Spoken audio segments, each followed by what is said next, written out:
sa gipangandoy ang tanan gitinguha, nga mo ngari sa kasing-kasing ko. Sa imong presensya lamang ko matangbaw, ug sa matag adlaw gitinguha. Labaw sa gipangandoy ang tanan gitinguha, nga mo ngari sa kasing-kasing ko. Sa imong presensya lamang ko matangbaw, ug sa matag adlaw gitinguha. Sa presensya mo, sa presensya mo may kaayuhan, sa presensya mo kasiguruhan, sa presensya mo adunay kalipay. Sa presensya mo Diyos, sa presensya mo Diyos, ako nagtinguha. Labaw sa gipangandoy, labaw sa gipangandoy ang tanan gitinguha, nga mo ngari sa kasing-kasing ko. Sa imong presensya lamang ko matangbaw, ug sa matag adlaw gitinguha. Sa presensya mo may kaayuhan, sa presensya mo kasiguruhan, sa presensya mo adunay kalipay. Sa presensya mo Diyos, sa presensya mo Diyos, ako nagtinguha. Ako nagtinguha. Ako nagtinguha.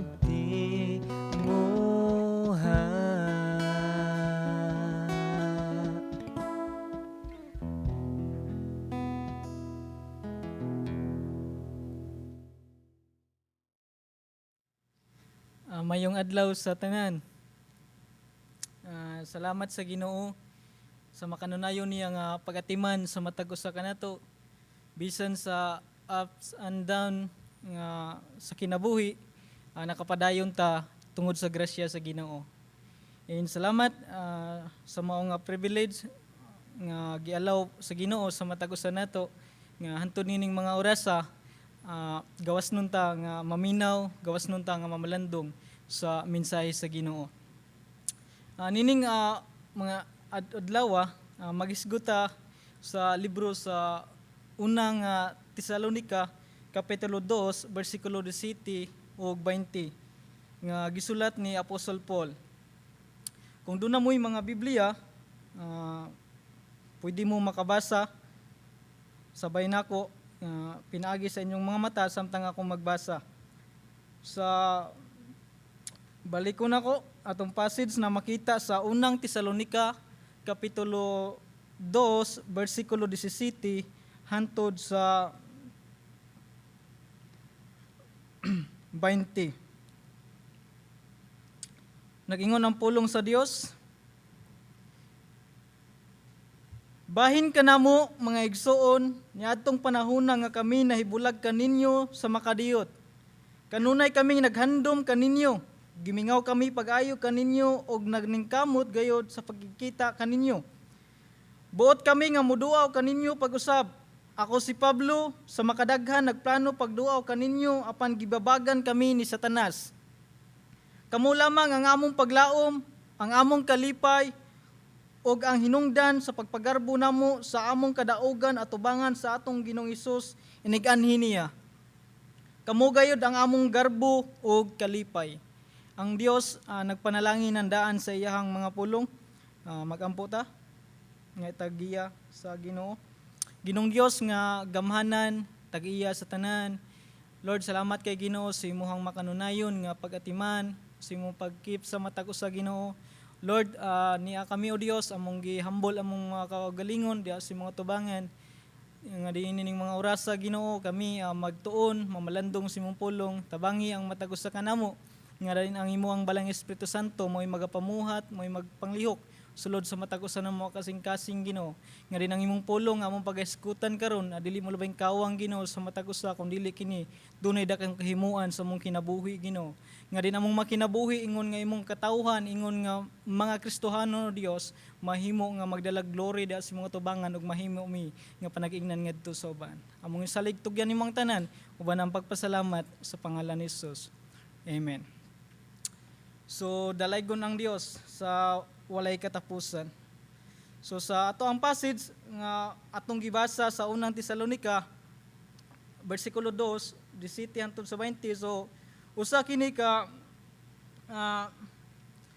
sulat ni Apostol Paul ngadto sa mga taga Tesalonica. So nganong nisulat man si Paul nining mao nga ngadto sa taga Tesalonica nga diin iyang giingnan nga buot siya nga muduaw, or sa Pilmiro nga sa verse 17 nga nahimulag siya sa taga Tesalonica. So unsa din ang nahitabo nganong nahibulag si Apostle Paul sa mga taga Tesalonica nini nga mao nga passage nga atong pagatukion. So para ato ning masabtan, atong basahon ang istorya or ang history nini nga maong passage nga na makita sa Buhat kapitulo 1 Buhat kapitulo 17 bersikulo 1 hangtod sa 15. So taas-taas ni siya, basahon lang nato, paspasan lang nako para madali ka 1 hangtod sa 15 para masabtan nato kung unsa ang nahitabo ni Apostle Paul nganong nahibulag siya sa mga taga Tesalonica ug nganong gusto siya nga moduaw pagbalik sa taga Tesalonica. So nagingon ang sa Buhat kapitulo 1 bersikulo 1 hangtod sa 15. Unya miagi si Pablo ug si Silas sa Amphipolis ug sa Apollonia ug miabot sila sa Tesalonica. Didto may usa ka sinagoga sa mga Hudiyo ug miadto si Pablo. Sumala siyang nabatasan, sulod sa 3 ka adlaw igpapahulay, nakiglantugi siya didto sa mga tao pinasikad sa kasulatan. Ug iyang gipasabot o gipamatud-an ngadto kanila nga ang Mesiyas kinahanglan gayud nga mag-antos og mabanhaw. Siya miingon, kining Hesus nga akong gisangyaw kaninyo mao ang Mesiyas. Nakabig og mitipon kang Pablo og kang Silas ang pipila ka mga Hudiyo, ingon man ang daghang Griego nga nagtuo sa Dios ug ubay-ubay sa tinamud nga mga babay. Apan nasina ang mga Hudiyo ug gitigom nila ang mga bugoy nga nagyampungad sa kadalanan aron paghimog kasamok. Unya ilang gigubot ang tibok syudad ug gisulong ang balay ni Jason sa tuyo nga makita nila si Pablo ug si Silas aron patubangon sila sa mga tao. Apan kay wala man nila makiti, ilang gidala si Jason ug ang pipila ka mga igsuon ngadto sa mga namunuan sa syudad. Naninggit sila. Kining mga tawhana naghimog kasamok bisan asa sila paingon ug ania sila karon sa atong syudad. Og gipapuyo sila ni Jason sa ilang balay, silang tanan naglapas sa mga balaod sa emperador og nag-ingon sila nga adunay laing hari nga ginganlag Hesus. Naggubot ang mga tao ug ang mga namunuan sa syudad sa pagkadungog nila niini. Human kakuhaig piyansa si Jason ug ang mga kauban, gibuhian nila sila. Sa bersikulo 10, Sa pagkagabi ni ana, gipagikan dayon sa mga kaigsuonan si Pablo ug si Silas ngadto sa Berea ug sa ilang pag-abot didto miadto sila sa mga sinagoga sa mga Hudiyo. Mas bukas ang panghunahuna sa mga tao didto kaysa mga tao sa taga-Tesalonika. Marasigon kaayo silang namati sa maayong balita ug nagtuon sila sa kasulatan matag adlaw aron pagtino kung tinuod bagayod kining mga butanga. Daghan kanila ang mituo lakip ang mga babaeng Griego nga gitamod sa katilingban ug ang mga laki usab. Apan sa pagkadungog sa mga Hudiyo didto sa Tesalonika nga nagwali na usab si Pablo sa pulong sa Dios didto sa Berea, nangadto usab sila og gihulhugan ang mga tao aron sa paghimog kasamok. Busa gipagikan dayon sa mga kaigsuonan si Pablo paingon sa baybayon, apan si Silas ug si Timoteo nagpabilin didto sa Berea. Sa 15 katapusan, ang mga tao nga naghatod ni Pablo mikuyog kaniya hangtod sa syudad sa Atenas, unya namalik sila sa Berea uban sa tugo ni Pablo nga paapason sila si Silas ug si Timoteo sa labing madali. So kini ato ang passage nga atong isgutan karon nga diin si Pablo nagsulat ngadto sa mga taga Tesalonika tungod kay nini nga mao nga higayon sa mao nga passage nga atong gisgutan. Si Pablo mihawa sa lugar sa Tesalonika. Sa ang hinungdan tungod kay ang mga Hudiyo which is misupak sa mao nga gibuhat ni Apostle Paul nga nagsangyaw siya, nag-ibanghilyo siya, nagtudlo siya sa mga tao, pinasikad sa pulong sa Ginoo.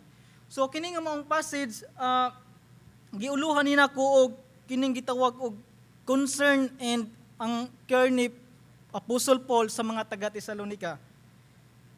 Nga diin dunay upat ka butang atong pagahisgutan ining mao nga passage. Sa versikulo 17 sa ato ang passage kini nadinhi atong makita nga siya ni palayo or si Apostle Paul ning lakaw gikan sa mga taga Tesalonika. So unsa man atong basahon ang maong passage? Bahin kanamo mga igsuon ni atong panahon nga kami nahibulag kaninyo sa makadiyot, kanunay kaming naghandom kaninyo. So si Apostle Paul gumikan ato nga panghitabo dito sa Tesalonika nga gilutos si Apostle Paul sa mga Hudiyo, mi hawa siya sa maong lugar. Like si Apostle Paul tungod sa iyaha nga pagsangyaw sa pulong sa Ginoo, gilutos siya sa mga tao. Ang nahitabo ni Paul sa iyaha nga paglayas which is like sakit para kay Paul ang iyahang paghawa sa Tesalonika tungod kay like dili pila mura bitaw ganang dili pahiluna ang iyahang paghawa sa Tesalonika tungod kay ngano man ang paghawa ni Paul sa Tesalonika gumikan tungod kay persecute siya sa mga Hudiyo which is gilutos si Paul sa mga Hudiyo. So tungod ni ana tungod kay persecute si Paul sa mga Hudiyo, sa dihang nagsangyo sa pulong sa Ginoo dito sa Tesalonika, so mihawa si Paul niadtong mong dapita. Ug sakit para siya nga part nga ninghawa siya tungod kay dili maayo ang hinungdan. Nga din ang hinungdan tungod kay gi-persecute siya, nga din tungod sa pag-persecute sa mga Hudiyo dito maong dapit sa Tesalonika, nga napugos si Paul. Napugos siya sa paghawa, napugos siya sa paglakaw sa maong lugar sa Tesalonika. So sakit kayo para kay Apostle Paul nga diin dili kung sa atoa pa nga pinulungan dili makatarungan nun ang iyahang paghawa sa maong lugar. Ang gibuhat ni Paul which is nagsangyaw sa pulong sa Ginoo. Ang gibuhat ni Paul nagtudlo sa mga tao mahitungod sa mayong balita nga dinang makatawhan makabaton og paglaom kasiguruhan di atubangan sa Ginoo. Pero ang gibuhat sa mga Hudiyo gipersecute siya, giluto siya, which is wala nalipay ang mga Hudiyo sa iya nga gibuhat.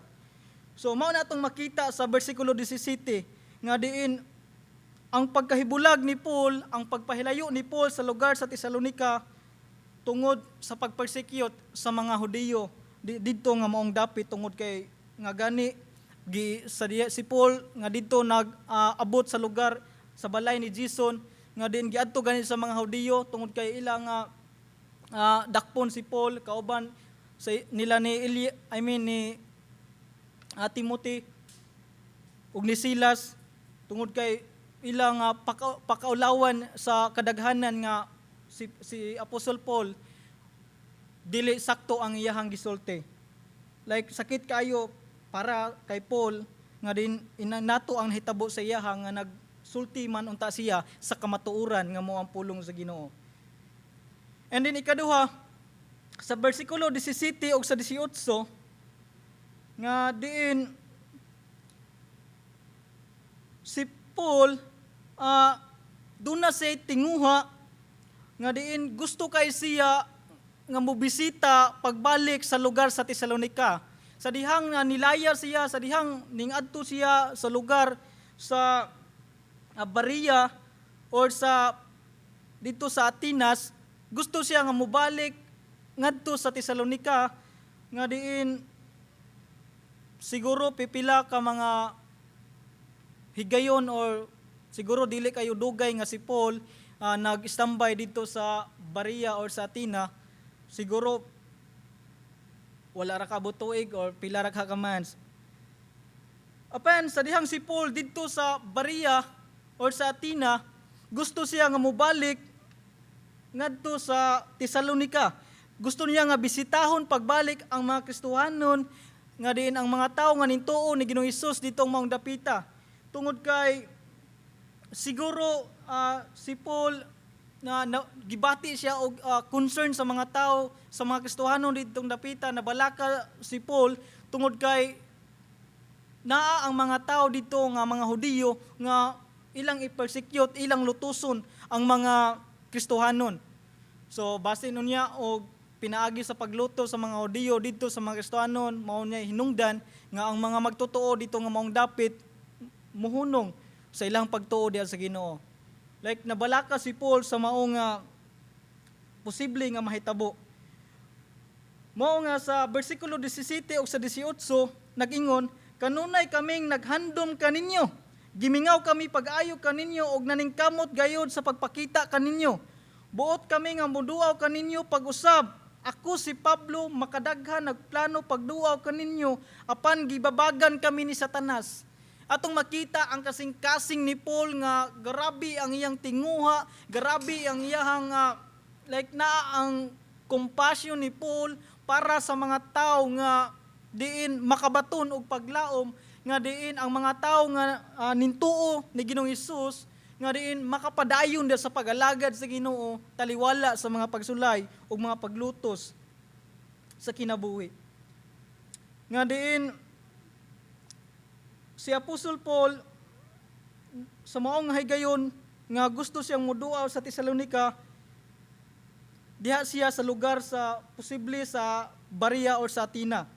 So atong makita sa maong bersikulo sa 17 o sa 18 nga katulo gibalik-balik ni Apostle Paul nga gusto kaayo siya nga moduaw, gusto kay siya nga mobisita sa mga Kristohanon dito sa lugar sa Tesalonica. Atong makita nga grabe ang iyang kasing-kasing nga gusto kayo unta siya nga moadto. Nga kung atong tan-awon diha sa Biblia sa dihang magbalik-balik ang mga pulong but pasabot importante kayo. Dunay dako kayo nga balyo nga din atong makita nga si Paul katulon niya gibalik-balik nga nagtinguha siya, gusto kayo siya, dako kayo iyang pangandoy, nagplano siya nga mo bisita siya sa lugar sa Tesalonica ngadto sa mga katawhan nga ning tuo ni Ginoong Hesus. And then ngano man nga gusto man kayo ni Paul nga bisitaon ang mga Kristohanon didtong mga dapit. Sa Pilmiro na ko nga giingon nga posible nga like nabalaka si Paul nga basin ang mga Kristohanon dito tungod sa mga paglutos muundang sa pag-alagad sa Ginoo. Ug labaw sa tanan, gusto ni Paul nga bisitaon ang mga Kristohanon dito nga maong dapit tungod kay concern kay si Paul sa mga Kristohanon dito nga maong dapit. Dili lang kay concern kayo si Paul sa mga Kristohanon dito maong dapit tungod kay nahigugma siya sa mga tao ni ato nga maong lugar. Nga din atong makita sa bersikulo 8 sa 1 Thessalonians chapter 2 nga tungod sa among gugma kaninyo, among giwali kaninyo ang maayong balita sa Dios. Gitahan usab namo ang among kaugalingong kinabuhi kay kamo gimahal man namo pag-ayo. Like gusto kayo si Paul nga bisitaon ang mga tao, ang mga Kristohanon dito sa Tesalonica tungod kay nahigugma si Paul sa iyang mga gitawag og mga igsuon sa pagtuo. Naa ang kasing-kasing ni Paul sa mga tao dito nga maong dapit sa Tesalonica nga diin grabe iyang kahangawa, grabe iyang concern dito nga diin dili siya gusto nga posible nga mawala ang pagtuo sa mga Kristohanon ditong maong dapit. That's why gusto kayo siya unta nga iyang bisitahon. Gusto unta kayo niya nga adtuon. Makikita siya sa mga magtotoo dito sa Tesalonica. Nga diin si Paul sa dihang gusto kayo siya moadto, dunay problema. Unsa man nga maong problema? Atong makita sa bersikulo 18. Nga diin nag-ingon, ako si Pablo, makadaghan nagplano pagduaw kaninyo, apan gibabagan kami ni Satanas. Mao ni ang dako nga problema. Mao ni ang nahimo nga babag sa gusto ni Paul, sa tinguha ni Paul, nga gusto siya nga moadto sa mga taga Tesalonica aron pagbisita nga diin makahimo siya sa pagdasig sa ilaha, makahimo si Paul pagpangumusta sa ilaha kung kumusta na sila. Nagpadayon pa ba sila sa pag-alagad sa Ginoo nga matinud-anon? Like mao ang naa sa kasing-kasing ni Paul nga gusto kayo niya nga bisitaon sa maong tumungog tuyo nga ikumusta ang mga Kristohanon dito nga maong dapit, pero dunay problema nga diin atong makita sa bersikulo 18 nga gibabagan sila ni Satanas. Nga diin ang plano ni Paul nga pagbisita sa mga Kristohanon gipakgang ni Satanas. Nga diin mao ni ikatulo nga atong hisgutan sa mao nga passage nga diin si Paul og sa iyang mga kaubanan nga mo si Silas og si Timoteo gibabagan ni Satanas sa pag-adto sa Tesalonica. So kining word nga babag or pagbabag or kining hindered nga diin mo gibuhat ni Satanas nga mahinungdan nga wala makaadto sila si Paul sa mong tinguha sa pagbisita sa taga Tesalonica. So but pasabot in Greek is igkupto. Mo ni Greek word sa hindered or kung sa Bisaya pa babag, nakababag. Nga din it means to cut into one's course by cutting off his way or to interrupt. It means to make slow or difficult. It can also convey the idea of delay. So itong makita ang kining gitawag og ang gibuhat ni Satanas sa pagbabag sa maong plano ni Apostol Paul sa pagbisita ngadto sa taga Tesalonica nga diin gi-interrupt, gibabagan, like sa diha nga dunay babag atong makita nga dili makapadayon sa unahan. Nga example, magsakay tao og sakyanan, nga sa dihang magsakay tao og sakyanan or motor, nga kung naay babag nga nakaali, so dili gid ta makalatas adto sa atong padulngan gawas kun kuhaon na nga maong babag. So mo'y nahitabo ni Apostol Paul nga gibabagan siya ni Satanas. Gibabagan sila ni Satanas sa maong tinguha sa pagbisita sa taga Tesalonica nga din mo hinungdan nga wala siya makapadayon sa mong plano, mo hinungdan nga wala siya makabisita sa mga taga Tesalonica. Unsa man nga paagi nga diin si Satanas nakababag sa maong plano ni Apostol Paul ug sa iyang kaubanan nga si Silas ug si Timothy sa pagbisita. So posible nga sa maong paagi ni Satanas sa pagbabag kang Apostol Paul nga din posible nga mao ang mga Hudiyo nga diin gigamit ni Satanas nga diin mo'y makababag. Nga atong makita sa libro sa Acts nga atong gibasa kaganiha nga giluto sila sa mga Hudiyo. Nga diin ato sa makita sa bersikulo 15 largo sa 13 sa kapitulo 17 sa buhat, bersikulo 5 niya largo sa 13, nga din atong makita nga nag-ingon sa 5 o sa 13, apan nasina ang mga Hudiyo o gitigom nila ang mga bugoy nga nagyampungad sa kadalanan aron paghimog kasamok, unya ilang gigubot ang tibuok syudad o gisulong ang balay ni Jason sa tuyo nga makita nila si Pablo ug si Silas aron patubangon sila sa mga tao. So kining mga Hudiyo usa sa mga hinungdan nga din mo'y makababag sa maong plano ni Paul nga din tungod kay sila maoy una nga diin maoy ni persecute, maoy nilutos, maoy wala ganahi sa gibuhat nila ni Paul nga mao ang pagsangyaw sa pulong sa Ginoo. Nga sa bersikulo 13 usab, apan sa pagkadungog sa mga Hudiyo, kini nga mao nga sa bersikulo 13, si Apostol Paul nini dito na siya sa lugar sa Berea or sa Athena, wala na siya sa Thessalonica nini. So atong basahon, sa pagkadungog sa mga Hudiyo dito sa Thessalonica nga nagwali na usab si Pablo sa pulong sa Dios dito sa Berea, nangadto usab sila ug gihulhugan ang mga tao aron paghimog kasamok. Grabe ang gibuhat sa mga Hudiyo. Nga din atong makita nga posible nga gigamit sila ni Satanas. Balik ko na ko pagbasa sa pagkadungog sa mga Hudiyo nga diin si Apostol Paul nagwali na sab sa pulong sa Ginoo, nangadto usab sila ug ilang gihulhugan ang mga tao aron paghimog kasamok. Grabe ang gibuhat sa mga Hudiyo. Nga din atong makita nga dili sila gusto nga diin ang gibuhat ni Apostol Paul nga nagsangyaw, nagwali, nagtudlo sa pulong sa Ginoo, dili sila gusto nga buhaton ni Paul. Atong makita nga kining mga Hudiyo grabe ilang paglutos nga din sa ilahang mga kinabuhi nga posible nga mo'y gigamit ni Satanas nga din dili si Paul o si Timothy nga makapadayon sa mong tinguha sa pagsangyaw sa pulong sa Ginoo, labi na sa pagbisita sa mga taga Thessalonica.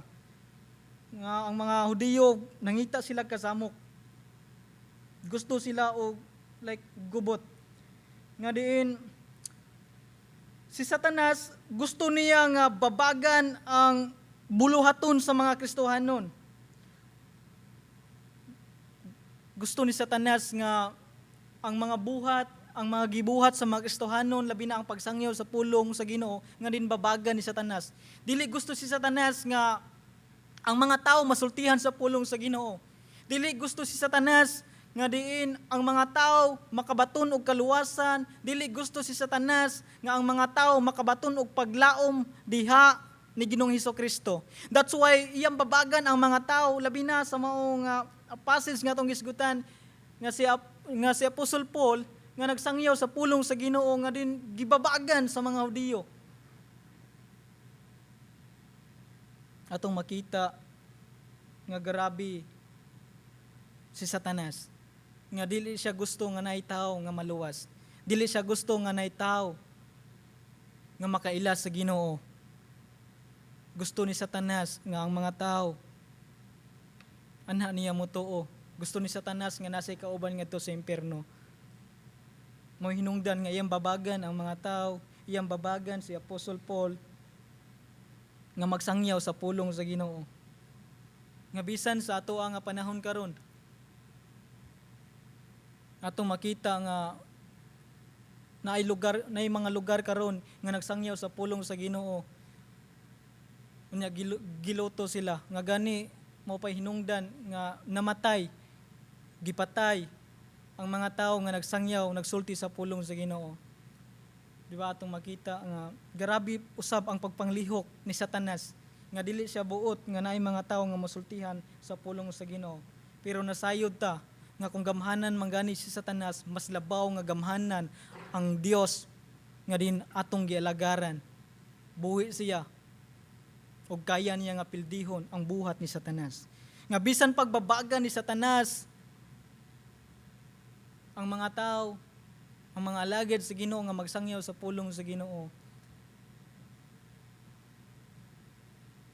Ang maong plano ni Ginoong Hesus nga din isangyaw ang pulong sa Ginoo, mahitabo gyud nga din ang mga tao makadungog sa pulong sa Ginoo.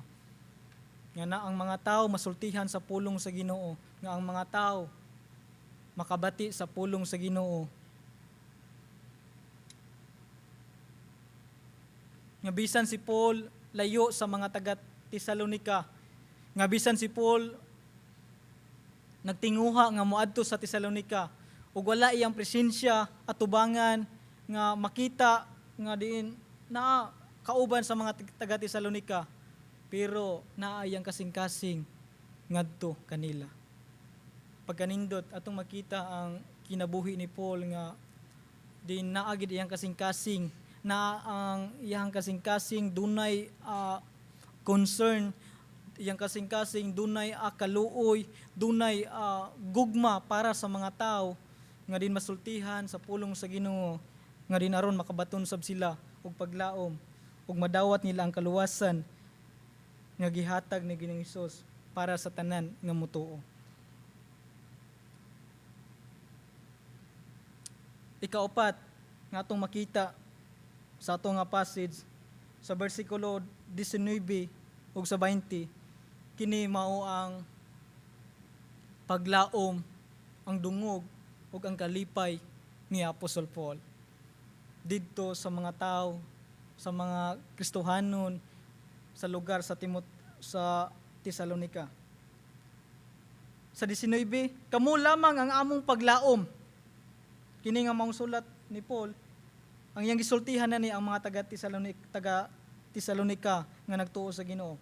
Kamo lamang ang among paglaom, ang among kalipay ug ang hinungdan sa pagpagarbo namo sa among kadaugan at tubangan sa atong Ginoong Hesus nikanhi niya. Bersikulo 20, kamo gayud ang among garbo ug kalipay.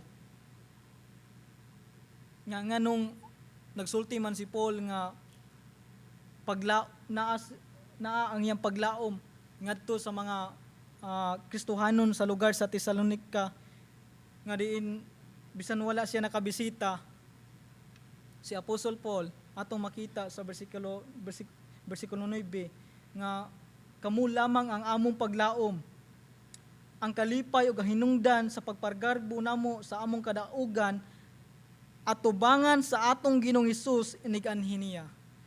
Bisan si Apostol Paul wala maka adto sa taga Tesalonika sa mong tinguha sa pagbisita kanila, sa pagpangumusta kanila, sa pagdasig kanila, pero si Paul, Apostol Paul, doon na siya dako nga paglaom sa iya nga kasing-kasing, doon na siya dako nga gihuptan nga paglaom, nga bisan wala siya nakabisita sa mga tao, sa mga Kristohanon dito nga lugar sa dito sa taga Tesalonika, apan naa siya kasing-kasing nga naglaom siya nga inigbalik sa Ginoo, magkakita sila ngadto sa gingharian sa Dios.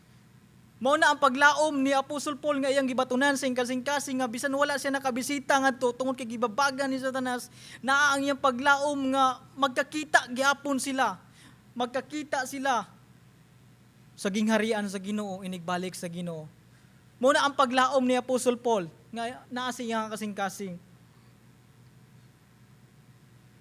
Pagkanindot kon kita nga mga Kristohanon, kita nga mga tao nga nagtuo sa Ginoo, nga naa sa batong kasing-kasing ngadto sa uban nga mga tao, nga ang mga tao masultihan sa pulong sa Ginoo ang mga tao makabaton sa maong kaluwasan nga di naasab sa atong kasing-kasing nga diin naglaom usab ta nga ang mga tao nga atong nakita nga atong nakauban dinhi sa kalibutan nga din makauban usab nato didto sa gingharian sa Ginoo.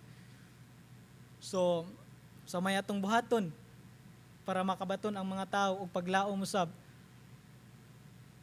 sama sa gibuhat ni Paul. Sultihan nato sila, isangyaw nato ang mensahe sa Ginoo. Itudlo nato ang pulong sa Ginoo ngadto kanila, labi na sa mga tao nga wala pa nakadungog sa pulong sa Ginoo. Nga din aron duna usab kitay paglaom. Nga din sama ni Paul nga maong paglaom, nga din inigbalik sa Ginoo, makakita niya ang mga tao nga nintuo ni Ginoong Hesus didto sa lugar sa taga Tesalonica. Muna ang paglaom nga gihuptan ni Apostol Paul nga bisan wala siya nakabisita ngadto. Then sa sunod kining kalipay sa bersikulo 19 gihapon nga atong makita nga ang among kalipay ang hinungdan sa among pagpagarbo namo sa among kadaugan at tubangan sa atong Ginoong Hesus iniganhi niya. So atong makita nga ang kalipay ni Apostol Paul nga mao gihapon nga diin ang mga tao sa Tesalonica nga nagtuon ni Ginoong Hesus makauban niya didto sa gingharian sa Dios, kauban ang presensya ni Ginoong Hesus. Nga dili lang kay naglaom si Paul nga makauban niya ngadto kundi naasing kasing-kasing nga ang tumang kalipay nga inig balik sa Ginoo, inig abot sa panahon nga ang Dios mo balik kuhaon ang iyang mga katawhan, nga rin ang mga tao nga nagtuon ni Ginoong Hesus dito lugar sa Tesalonica nga rin makauban ngadto sa gingharian sa Dios, kauban ang presensya ni Ginoong Hesus. Naa ang tumang kalipay ni Apostol Paul ni ana. Nga malipay siya, nga grabe iyang kalipay sa diha nga ang mga tao dito sa lugar sa Tesalonica nga nagtuon ni Ginoong Hesus makauban niya diha sa tilan sa Ginoo. Pagkanindot sa ang ikatulo kining gitawag og glory or kining dungog nga atong makita sa bersikulo 20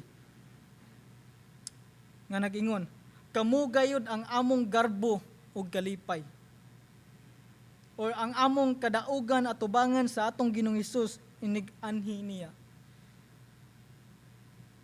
Nga diin garbo ni Apostol Paul at tubangan ni Ginoong Hesus nga pinaagi sa iyang kinabuhi nga gigamit sa Ginoo sa pagsangyaw sa pulong sa Ginoo, nga din ang mga may hinungdan nga ang mga tao dito sa Tesalonica ning tuo ni Ginoong Hesus dako kayo nga garbo ni Apostol Paul inigbalik sa Ginoo, inigatubang niya sa Ginoo, dako kayo nga garbo mismo sa iyang kinabuhi nga diin pinaagi kaniya nga gigamit sa Ginoo na ay mga tao nga nakaila sa Ginoo, na ay mga katawhan nga ning dawat ni Ginoong Hesus ingon nga Ginoo og personal nga manuluwas sa ilang kinabuhi. Dili lang kay dunay paglaom si Paul nga magkakita sila ngadto sa gingharian sa Dios sa mga magtotoo sa Tesalonica, duna sa tumang kalipay nga magkakita sila ngadto sa gingharian sa Dios ug dako niyang garbo at tubangan ni Ginoong Hesus dungog diha sa kinabuhi nga diin ang mao nga gihimo ni Ginoong Hesus sa kinabuhi ni Paul nga magdalag kadungganan sa ngalan ni Ginoong Hesus ug dako kay na nga garbo nga diin naa sa kasing-kasing ni Paul nga bisan nato dako kay na nga naa sa tong kasing-kasing, dako kay na nga makaingon ta sa Ginoo nga confident kay ta nga moatubang sa Ginoo nga diin pinaagi sa tong kinabuhi na mga tao nga ninduol sa tilan sa Ginoo. Di ba? Nga like walay pulong nga ma-express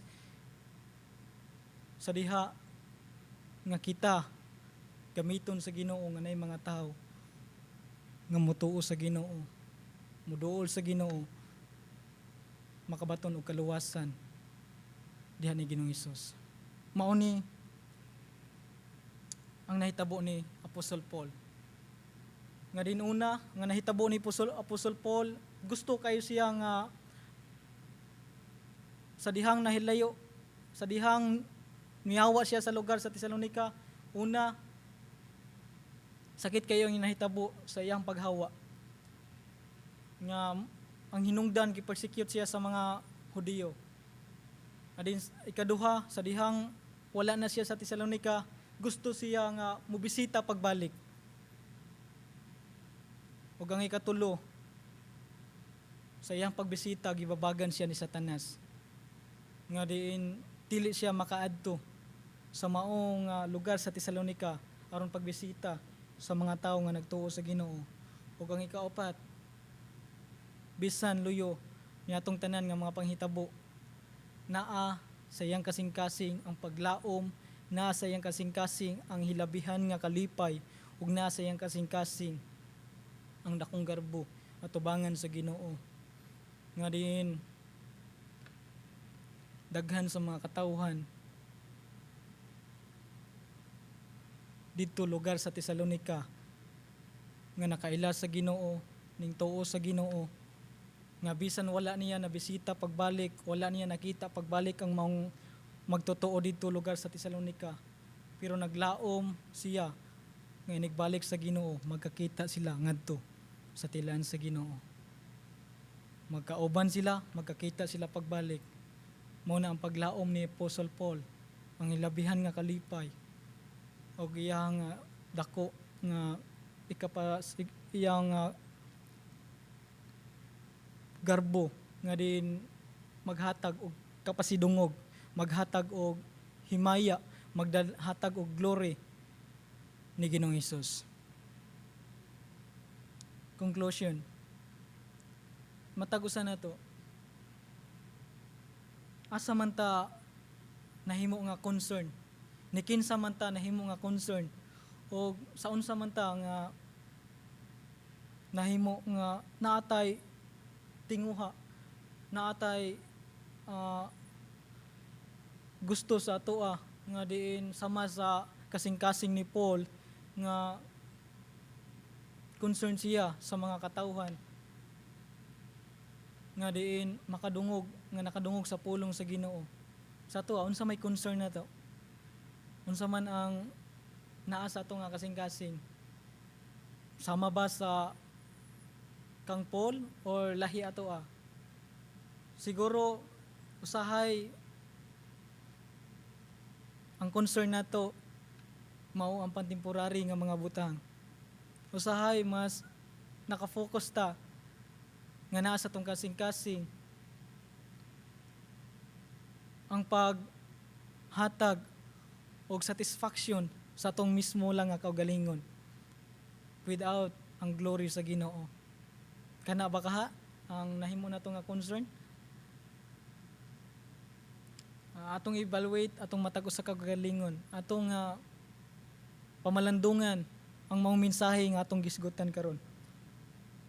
Nga diin unta kita nga mga Kristohanon nga nagtuo ni Ginoong Hesus, ang atong paglaom, ang atong ultimate concern mao ang pagsangyaw sa pulong sa Ginoo ngadto sa mga tawo nga wala pa nituo sa Ginoo.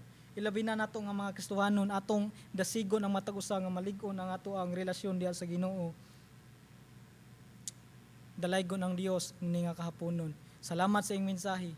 Magampo ta, Ginoong Dios nga labing gamhanan, dalaygong ka sa walay katapusan, simo pagkamaayo sa mua nga din ang iyong pulong, nagatudlo namo, nagdasig sa matag usa kanamo, nga diin ikaw ang pinakaunang nahimo nga good example sa matag usa kanamo, nga bisan ngadto ni Apostol Paul nga naayang kasing-kasing ngadto sa mga tawo nga din masangyawan sa pulong sa Ginoo aron makabaton og paglaom ug kaluwasan nga nigabot sa panahon nga ikaw mobalik Ginoo, magkakita mi diha sa imong gingharian. Salamat Ginoo sa matag usa kanamo. Ikaw ang pasidunggan uban ang pagpasalamat sa ngalan ni Jesus. Amen. Sa presensya mo may kaayuhan, sa presensya mo kasiguruhan, sa presensya mo adunay kalipay, sa presensya mo Dios.